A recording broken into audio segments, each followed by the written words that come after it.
Missouri. Joplin's biggest movie theater is once again open for business, and there is already a decent crowd here ready to experience some movie magic on the big screen. Missouri lawmakers advanced legislation aimed at regulating boarding schools like the Circle of Hope that's the center of an investigation into alleged abuse. The 4 states' most watched news starts now. If you're tired of streaming the latest hits from Hollywood, you are in luck. Joplin's Regal North Star Theater has once again opened its doors after closing due to the pandemic. This is KOAM News at 10. KOAM's Mike Mahoney tonight spoke to the crowd to find out why they love big movies on the big screen. Joplin's biggest theater is once again open after being closed due to COVID-19 restrictions. And 4-state fans of big screen entertainment are already coming back, and for a variety of reasons. It was a Friday, so I got off early at school, and it was just like, I mean, why not? I like the way the sound is here, and I also like the movie theater quality. I'm a Regal Unlimited member, so I enjoyed coming to the movies like every day up until they closed it. And not having that in my life has really been a void. The big screen, big sound, and snack bar treats were all popular motivators for getting theater seats filled. But there was one answer local moviegoers kept coming back to: the community. Going back to like Phantom Menace Episode 1, where people were standing in line and having the bonding experience of waiting to see something epic that everybody was excited for versus sitting on your couch going, well, I can't wait till this starts up. You have a lot more people, you'll get to listen to more reactions than just yourself. And I don't know, it's better than streaming in bed and just watching YouTube or something else. As far as COVID-19 restrictions go, Joplin's Regal North Star is only requiring patrons to wear masks and isn't requiring social distancing. The pandemic has been rough on movie theaters nationwide, but if they all have fans as passionate as the ones in Joplin, things might just work out. They should be coming back because it's magical to watch a movie on the big screens. It's pretty cool. In Joplin, Mike Mahoney, KOAM News. Joplin's Regal North Star Theater is only requiring fans to wear masks when they visit, but they'll continue disinfecting the theaters between each showing. Some of us got a little taste of what's to come tonight as far as rain. A lot more on the way, Doug. Yeah, we got a few showers and thunderstorms earlier this evening, especially on the Kansas and the Oklahoma side. But besides that, just a few random showers. Before any rain, it was actually a pretty good day. 73, average high 76. And you can still see a few light little showers which are pushing through southwestern parts of Missouri. These are falling apart. All the big boys, they're out west, central Kansas, western Kansas, down through the panhandles of Oklahoma and Texas. All those are heading toward us as we go through the overnight hours tonight. Now, they are going to weaken, but they could still pack a decent punch. Some strong storms, winds maybe 40 to 50, maybe some pea-sized hail. But these are going to work in, so 3, 4, 5 o'clock in the morning. Here's 7 a.m. Scattered thunderstorms continue as we go through the morning hours. But this is just the tip of the iceberg. Plenty of chances for thunderstorms. We're going to break that down for you here in a bit. All right, catch you soon. Thanks, Doug. Missouri lawmakers passed the state's budget without funding for the voter-approved Medicaid expansion. Today, voters rallied to protest that inaction. Protests were held in Joplin and Nevada, as well as other cities across the state. You know, Medicaid expansion is in the Constitution now. I think Missouri voters are a little frustrated at the constant repealing and refusing of the things that we vote on as a constituency. And so, you know, Medicaid expansion is going to save lives. Yesterday, Governor Parson said the state was formally withdrawing from Medicaid expansion. The decision is likely to trigger court action from expansion supporters, and Governor Parson says he's expecting that court action. I think for me, I want to be very open. I wasn't supportive of it when it first came out, but when the people of the state voted for it as governor, my responsibility is to represent all the people of the state, and it's just going to have to work its way through the system and see where we're at on that, and then see what that decision's made, and then we're going to take the action from there. Governor Parson says the law did not leave him with any real choice but to withdraw from the expansion. Acting Social Services Director Jennifer Tidball says the state constitution prohibits ballot initiatives such as the one last year to approve Medicaid expansion in Missouri from appropriating money without creating a source of revenue. Missouri lawmakers passed legislation that would create more supervision for unlicensed boarding schools in the state. The legislation would require the facilities to register with the state and have their staff background checked. It also outlines how to handle allegations of abuse or neglect.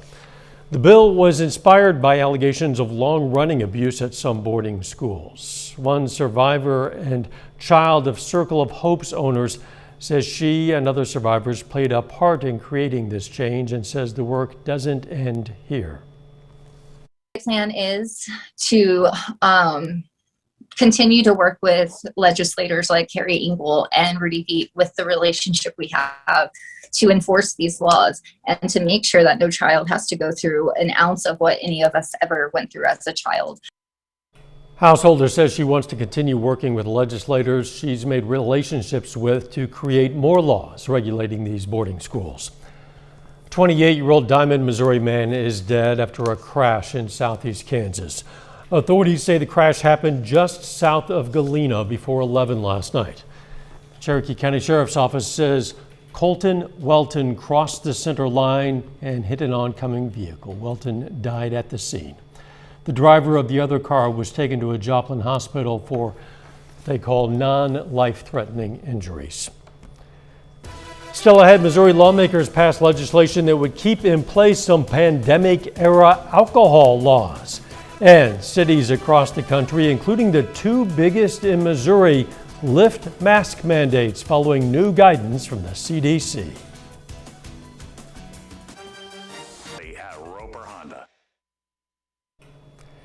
Missouri lawmakers have passed a measure that could let people buy alcohol at more times and in more ways.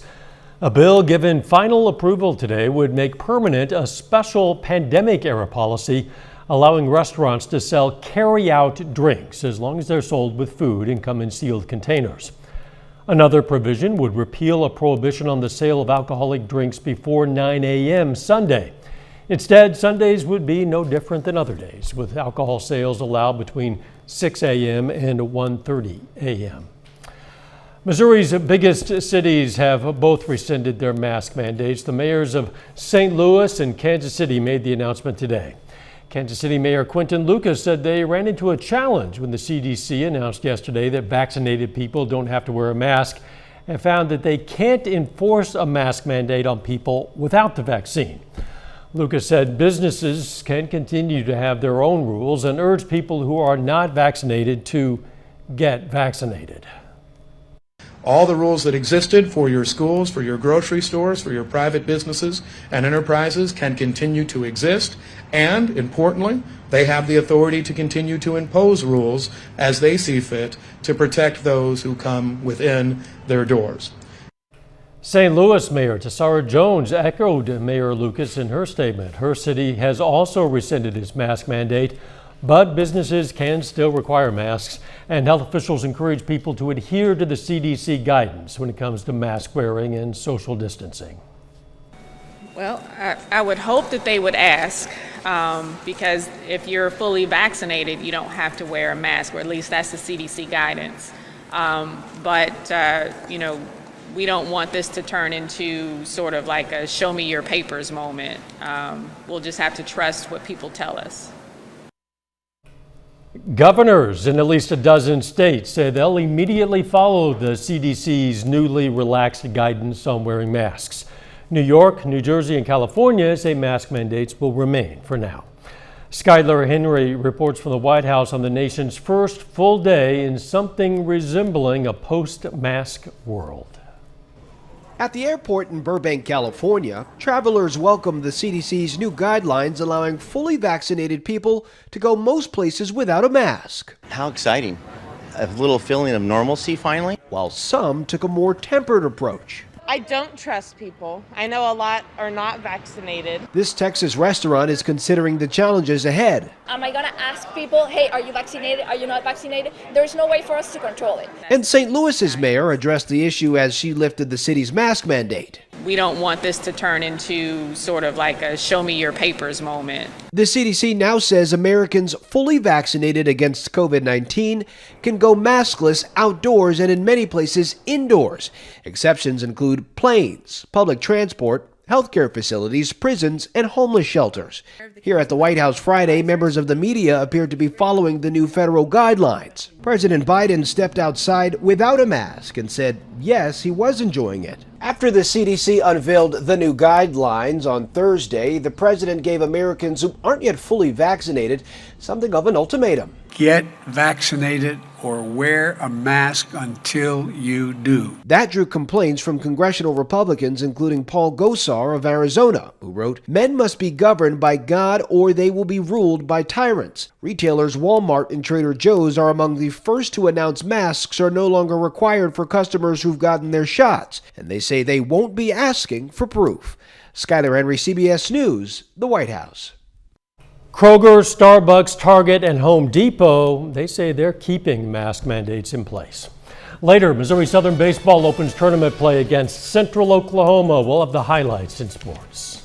Plus, showers and thunderstorms increasing out to our west. They're going to work in later on tonight. We're going to talk about that coming up.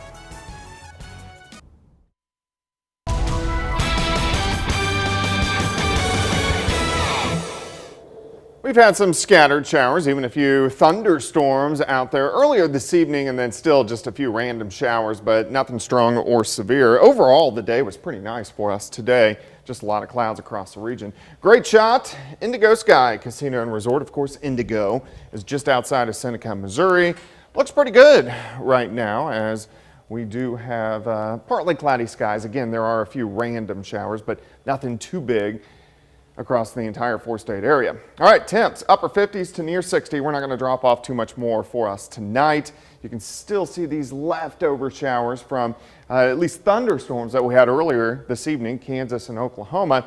These leftover showers are quickly falling apart, so there's not much to them at this time. You can really just see a few random showers up I-49, Lamar to Nevada over toward Fort Scott, and that is just about it. Now, the bigger storms, they're out across central Kansas, western Kansas, down through the panhandles of Oklahoma and Texas. We can zoom in a bit, and you can see these are severe, numerous severe thunderstorm warnings, and this cluster is heading toward us later on tonight.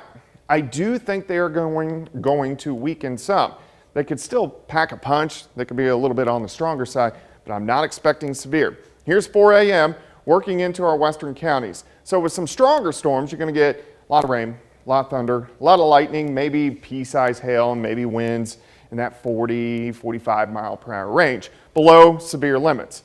As we work through the early morning hours, this band continues to push east. Here's 7 a.m., showers, thunderstorms. Let's go to 9 a.m., the heaviest working through, but they continue to kind of regenerate back through the area, so 1 a.m. So we know the morning's going to be wet. By the time we work into the afternoon, all the heaviest rain is going to be out of here, but we're still going to have a few isolated showers and thunderstorms, so we dry out just a little bit.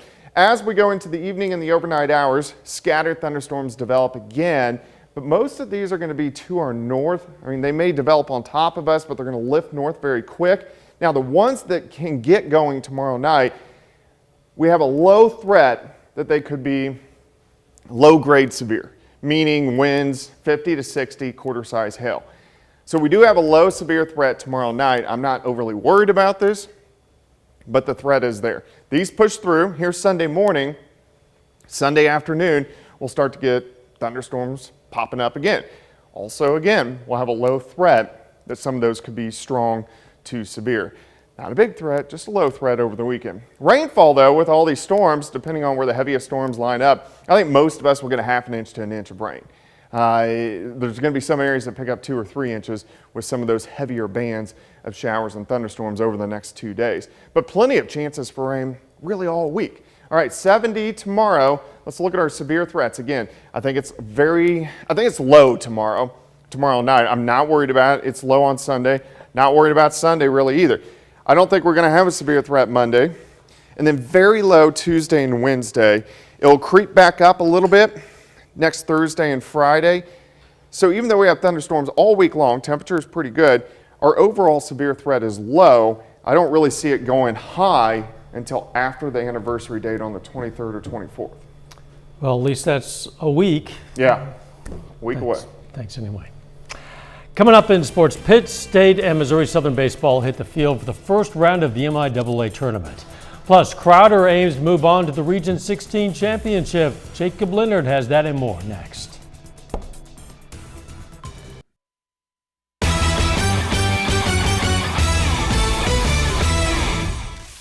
It's playoff time for Pitt State and Missouri Southern baseball. Both teams are in action at home tonight in the first round of the MIAA tournament. In Joplin, the Lions are the number 3 seed in the tournament. They kick off a 3-game series tonight against Central Oklahoma. The top of the first pickoff attempt gets away. That allows Philip Scott to head home all the way from first.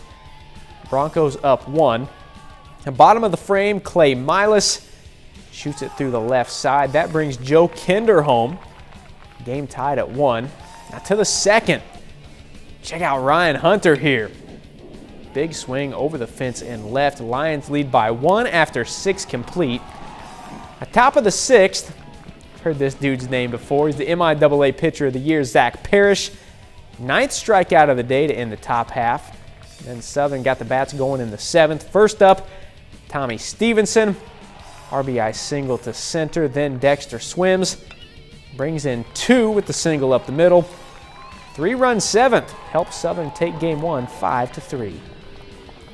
Yeah, it was important that we answered. You know, we kind of gave them one in the first inning with 2 errors on 1 play, but it was great to get ahead. You can play with a little different when you're ahead than behind. So it was good to get those runs. As for the Gorillas, they're the 4 seed. They're at home against Washburn to kick off the MIAA tournament. At top of the 3rd, Xavier De Leon back up the middle, scores Cole Emerson for the game's first run. A bottom half, check it out. Garrett McGowan erases the lead with 1 swing. Towering homer to dead center. We're all tied up at 1. The Ichabods go right back in front. Peter Shearer knocks it into right. Parker Dunn scores. Washburn gets 3 more in the inning. To the 6th now. Ryan Koval comes through with a double to right. Cruz Aranda comes home from first. Pitt State would cut the lead to 2. This dude, Brock Gilliam, real good tonight for Washburn on the mound. Complete game with 10 strikeouts. Ichabods take game 1 over the Gorillas 5-3. We got punched in the mouth. We're laying on the ground. You can either stand up and get wore out. And I think our guys are going to come fight tomorrow. We got to find a way to play another day. We got to win 1 game at a time, and we need to come out and play good. And our pitching needs to be strong for the next 2 days. The Crowder College Rough Riders are in the Final 4 of the Region 16 tournament in Joplin. Now, last night they beat Metropolitan Community College 6-0 in the first round. Tonight, Crowder has a chance to move on to the championship, facing Jefferson at Joe Becker Stadium. At bottom of the 2nd, Crowder down 1. Frankie Cercello deep to left center, 2-run homer. Rough Riders on top. Next batter, going back to back. Jeffrey Mercado over the fence out there and right. Riders go up 3-1. To the 7th, Logan Chambers' turn. Puts it into the bleachers. Then Crowder scores 4 straight off bases loaded walks and a hit by pitch. Back around the lineup, Chambers back up again. He finishes the game off the fence, scores 2. Crowder ends it in 7, winning tonight 10-2. Well, that's been huge, especially when we can allow our offense to get out front and be a little more aggressive with things, And today, obviously in that inning we put it away. There were a lot of good 2-strike at-bats in that inning that we could have bailed him out. We could have chased some stuff, and we didn't. And then we ended up putting it away. And biggest thing is save some bullpen pitching, for tomorrow. Missouri Southern softball trying to stay alive in the MIAA tournament. They're facing Rogers State. Lions drop a tight 1, 2-1 to finish the season with a 30-15-1 overall record. Pittsburgh High School senior Natalie Talent signs today to continue her soccer career in college. Talent is headed to Tabor College next season. She played all 4 years of high school, 3 on the co-ed squad, then this spring played on the first ever girls team at PHS. Unfortunately, her season was cut short due to a knee injury after just a few games. After being sidelined for most of her senior season, she's happy to know her soccer career isn't quite over yet. It's the biggest blessing I could have asked for, especially after getting hurt. I had dinner with the girls the night before my visit, and they were so nice. Everybody we ran into was kind and welcoming. I actually got to go to their worship night because I came up on a Wednesday, and it was like everything I was looking for in a college. It was perfect.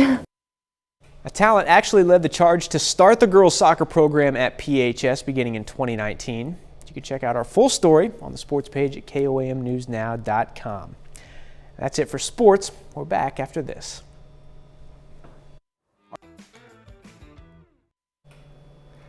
Take time now to honor a local veteran. Chief Ralph French served in the U.S. Navy. His hometown, Joplin, and we are proud to salute Chief Ralph French. He's tonight's four-state hero. One of the biggest earth movers in the world is the site of a gathering for folks who get their kicks going over the earth it once moved. The gathering at Big Brutus in West Mineral, Kansas is called the Big Iron Overland Rally. Overland campers from all around get together for a weekend of music and food and fun and education. Overland camping involves using modified trucks and SUVs to get to spots most campers can't access. Of course, doing that means you need to have some safety knowledge, and that's where the education part comes in. Between all the fun and food, there are seminars on the latest and safest tools for overland campers. The rally features music from local artist Dance Monkey Dance. It ends on Sunday. Hope that event also includes a bit of rain gear because they might need it this weekend. Yeah, and we are going to get some rain, especially late tonight through tomorrow morning. It's going to be fairly wet, periods of showers and thunderstorms, some even on the strong side. We'll dry out a little bit during the afternoon, then more scattered thunderstorms will start to pop up tomorrow evening and night, and then again by Sunday afternoon. Thanks, Doug, and thank you for joining us. We'll see you right back here tomorrow. Let's take care of ourselves and each other.